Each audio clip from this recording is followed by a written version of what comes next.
Coordination chapter का second lecture है जिसमें हम स्टडी करेंगे parts of nervous system. Last lecture में हमने पढ़ा था कि एनिमल्स में कंट्रोल एंड कोऑर्डिनेशन करने के लिए उनके अंदर एक तो नर्वस सिस्टम होता है and secondly glands are present, endocrine glands वाला सिस्टम होता है। हमने लास्ट लेक्चर में नर्वस सिस्टम स्टार्ट किया था जिसमें हमने न्यूरॉन्स पढ़े थे एंड नर्व्स पढ़ी थी। साथ ही साथ हमने ये भी पढ़ा था कि सिग्नल्स कैसे ट्रांसमिट होते हैं। अब जो नर्वस सिस्टम होते हैं वो दो पार्ट्स में होता है हमारे पास। एक होता है peripheral nervous system which is PNS and एक होता है central nervous system which is CNS. हमने पढ़ा था कि नर्वस सिस्टम में हमारे पास एक तो नर्व्स होती है, मतलब जहां से हमको सिग्नल्स रिसीव करने हैं, एंड एक हमारे पास होता है जहां पे वो सिग्नल्स एनालाइज होते हैं, एंड एक होता है जो उन सिग्नल्स को ट्रांसमिट करने के लिए रास्ता देता है। ओके, तो पेरिफेरल नर्वस सिस्टम किन चीजों से मिलकर बना होगा? It is composed of nerves. ठीक है, जितनी भी नर्व्स होती है जो सिग्नल्स के ट्रांसमिशन का काम करती है वो वाली सारी आएंगी पेरिफेरल नर्वस सिस्टम में। तो नर्व्स हमारे पास तीन टाइप की होती है, cranial nerves, spinal nerves and visceral nerves. तो क्रेनियल नर्व्स तो वो होती है जो कि ब्रेन में प्रेजेंट होती है। ओके, जो ब्रेन और उसके मसल्स में प्रेजेंट होती है तो वो कहलाएंगे क्रेनियल नर्व्स। जो स्पाइनल नर्व्स होती है वो ऑब्वियसली नाम से ही पता चल रहा है कि स्पाइनल कॉर्ड में प्रेजेंट होंगी, एंड जो विसरल नर्व्स होती है वो प्रेजेंट होंगी इंटरनल ऑर्गन्स के यहाँ।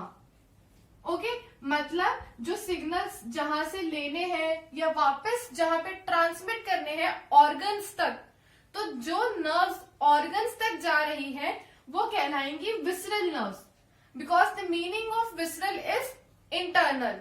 तो इसलिए जो इंटरनल ऑर्गन्स तक जो नर्व्स जा रही हैं वो कहलाएंगी विसरल नर्व्स।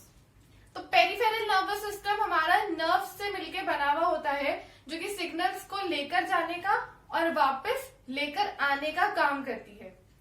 अब सेंट्रल नर्वस सिस्टम बना हुआ होता है ब्रेन एंड स्पाइनल कॉर्ड से। नर्व्स ने सिग्नल्स को रिसीव किया, अब एनालाइज कहां पे होंगे वो सिग्नल? ब्रेन में, लेकिन ब्रेन में जाने से पहले वो स्पाइनल कॉर्ड से होते हुए जाते हैं। ओके, मतलब ये हो गया, यहाँ से सिग्नल्स रिसीव किए, यहां से हमको लेकर जाना है यहाँ पे, इट इज ब्रेन। तो ब्रेन में जाने से पहले बीच में लगती है स्पाइनल कॉर्ड। ओके, तो स्पाइनल कॉर्ड जो होती है वो एंड ब्रेन, ये दोनों चीजें आती है हमारे सेंट्रल नर्वस सिस्टम में। नर्व्स तो आ जाएंगे सारी पेरिफेरल नर्वस सिस्टम में, एंड जो ब्रेन और स्पाइनल कॉर्ड होती है वो आ जाएंगी सेंट्रल नर्वस सिस्टम में। सेंट्रल नर्वस सिस्टम हम बाद में स्टडी करेंगे, पहले आज के लेक्चर में हम पढ़ेंगे पेरिफेरल नर्वस सिस्टम। तो अब पेरिफेरल नर्वस सिस्टम क्योंकि नर्व से मिलकर बना हुआ होता है तो ये काम करता है ब्रेन और पूरे बॉडी पार्ट्स को कनेक्ट करने का with the help of nerves. हमने पढ़ा कि एक तो नर्व्स होती है क्रेनियल नर्व्स जो कि ब्रेन में होती है, स्पाइनल कॉर्ड वाली नर्व्स कहलाती है स्पाइनल नर्व्स, एंड जो इंटरनल ऑर्गन्स तक जा रही है वो थी विसरल नर्व्स। मतलब एक तरीके से ब्रेन से जो सिग्नल्स निकले वो नर्व्स ने लिए और कहां तक ले गई? उस ऑर्गन तक ले गई जिस ऑर्गन में उसकी जरूरत है। तो एक तरीके से बीच में कनेक्शन का फंक्शन परफॉर्म किया है ना, ब्रेन और ऑर्गन्स को या कंप्लीट बॉडी पार्ट्स जितने भी है उनको कनेक्ट करने का काम किया। किसने? पेरिफेरल नर्वस सिस्टम में with the help of nerves. तो ये कनेक्ट करता है ब्रेन को इंटरनल ऑर्गन से नर्व्स की मदद से। ये थे parts of nervous system. Next will start with reflex action.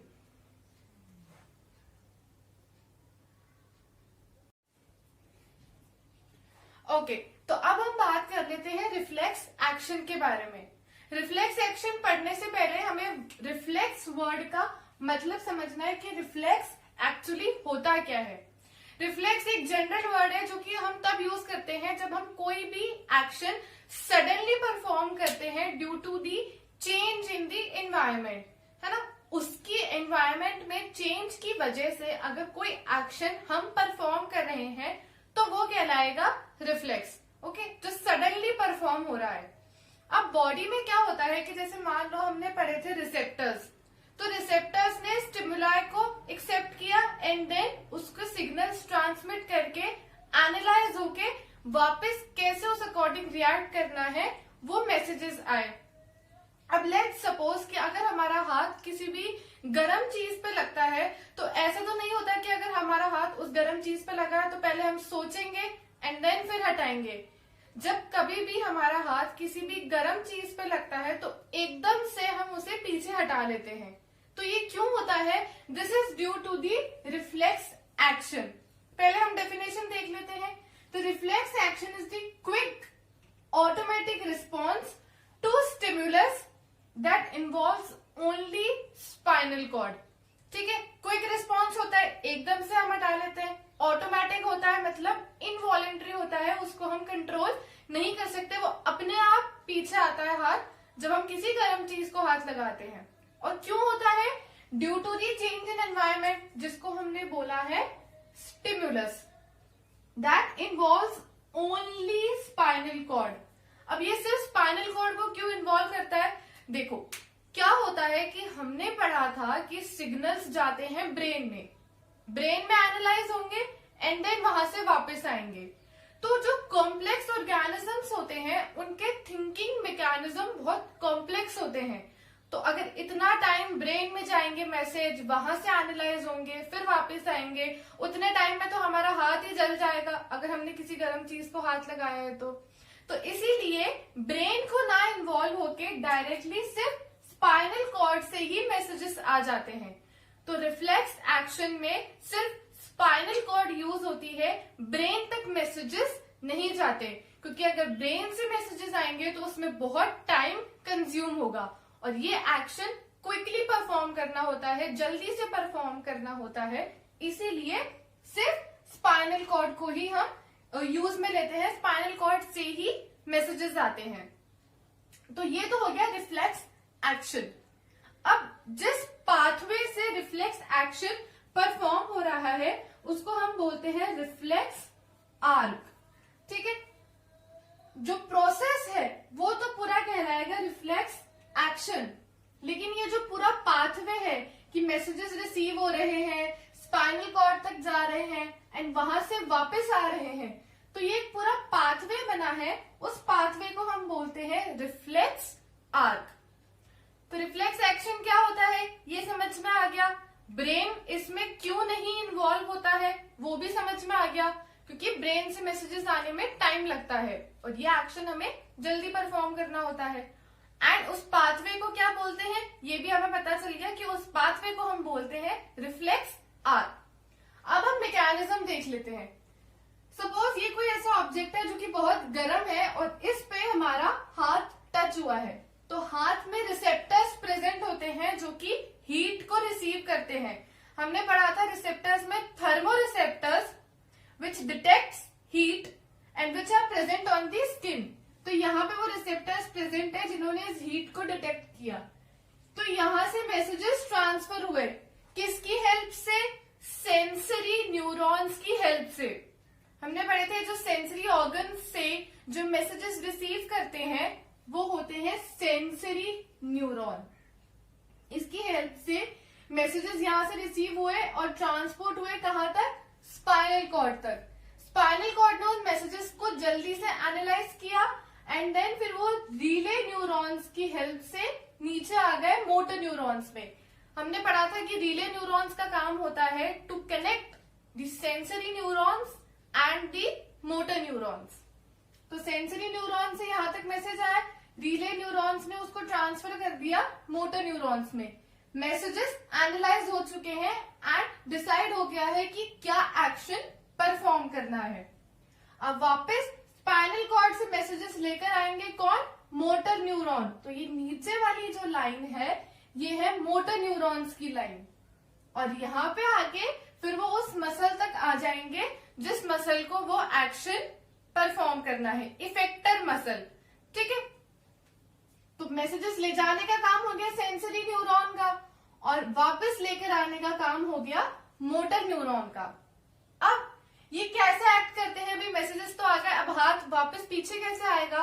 हमने 9th क्लास में पढ़ा था कि जो मसल्स होते हैं वो बने हुए होते हैं मसल सेल्स से, एंड मसल सेल्स के अंदर एक स्पेशल टाइप का प्रोटीन होता है जिसको हम बोलते हैं कॉन्ट्रैक्टाइल प्रोटीन।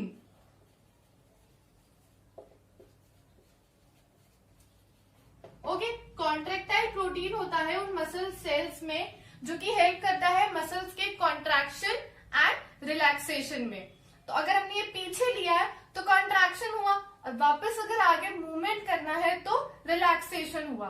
ठीक है, उसी की वजह से बॉडी में मूवमेंट होता है।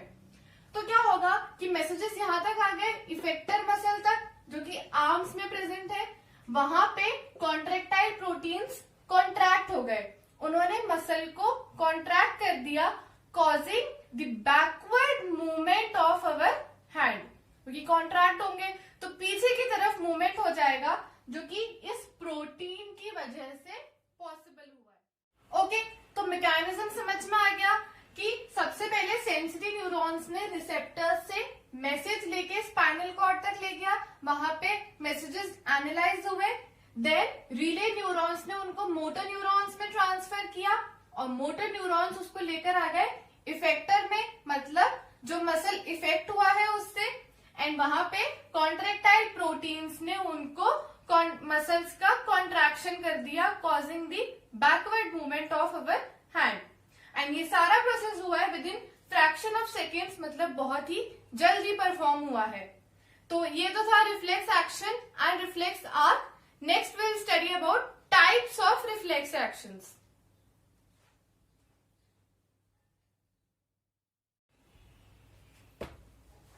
ओके, तो अब हम बात कर लेते हैं टाइप्स ऑफ रिफ्लेक्स एक्शन की। तो रिफ्लेक्स एक्शन जो होते हैं वो दो टाइप्स के होते हैं।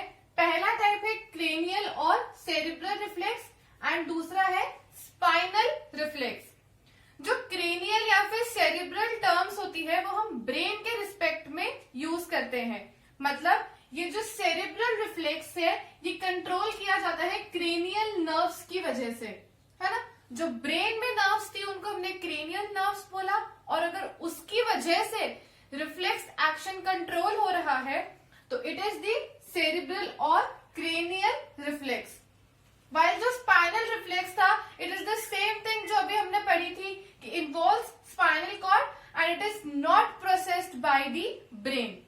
मतलब उसमें जो मैसेजेस थे वो ब्रेन तक नहीं जा रहे थे, इंस्टेड स्पाइनल कॉर्ड में ही वो मैसेजेस एनालाइज हो रहे थे। For example taking of the hand on touching hot object, जिसका मैकेनिज्म अभी हमने पढ़ा, व्हाट इज रिफ्लेक्स एक्शन। तो देख लेते हैं कि क्रेनियल या सेरिब्रल रिफ्लेक्स क्या होता है और कैसे परफॉर्म होता है।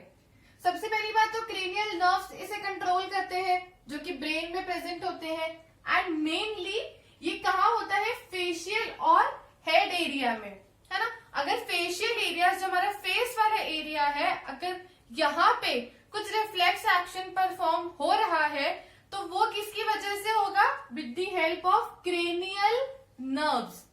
ऐसा क्यों?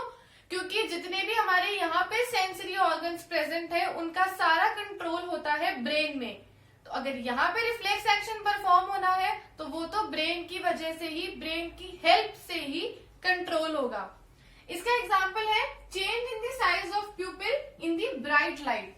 जब एकदम से तेज रोशनी आंखों में आती है तो ये अंदर जो प्यूपिल है हमारा, इसके साइज में चेंजेस आ जाते हैं, वो एकदम से थोड़े छोटे साइज का हो जाता है, ताकि इतनी ज्यादा लाइट अगर जाएगी तो वो हमारी आंखों को नुकसान पहुंचा सकती है। तो क्या होता है, जब बहुत तेज लाइट आती है, बहुत तेज रोशनी आती है, तो ये प्यूपिल का साइज छोटा हो जाता है ताकि कम अमाउंट में लाइट हमारी आंखों के अंदर जाए। वही अगर नॉर्मल साइज रहेगा तो उतनी ज्यादा रोशनी हमारी आंखों में जाएगी, उतनी ज्यादा लाइट जाएगी, जिसकी वजह से हमारी आंखों को नुकसान हो सकता है। तो लाइट जो आ रही है एकदम ब्राइट लाइट, वो तो है stimulus which is the change in environment, है ना। एकदम से ब्राइट लाइट आई और उसकी वजह से प्यूपिल का साइज डिक्रीज हो गया, which is in the response to the stimulus. मतलब ये एक टाइप का रिफ्लेक्स हो गया, स्टिमुलस लाइट है, उसकी वजह से प्यूपिल का साइज चेंज हुआ, मतलब स्टिमुलस की वजह से हुआ। तो क्योंकि ये फेशियल एरिया में है या फिर हम कह सकते हैं हेड एरिया में है, इसीलिए ये क्रेनियल नर्व्स की वजह से होता है और इसको कंट्रोल करता है ब्रेन। और बाकी अगर फेशियल एरिया के अलावा बाकी बॉडी में कहीं पर भी रिफ्लेक्स एक्शन परफॉर्म हो रहा है तो वो स्पाइनल कॉर्ड की वजह से होगा, which is known as spinal reflex. तो ये हमारा आज का टॉपिक था, types of nervous system, reflex action and types of reflex action. Thank you for listening.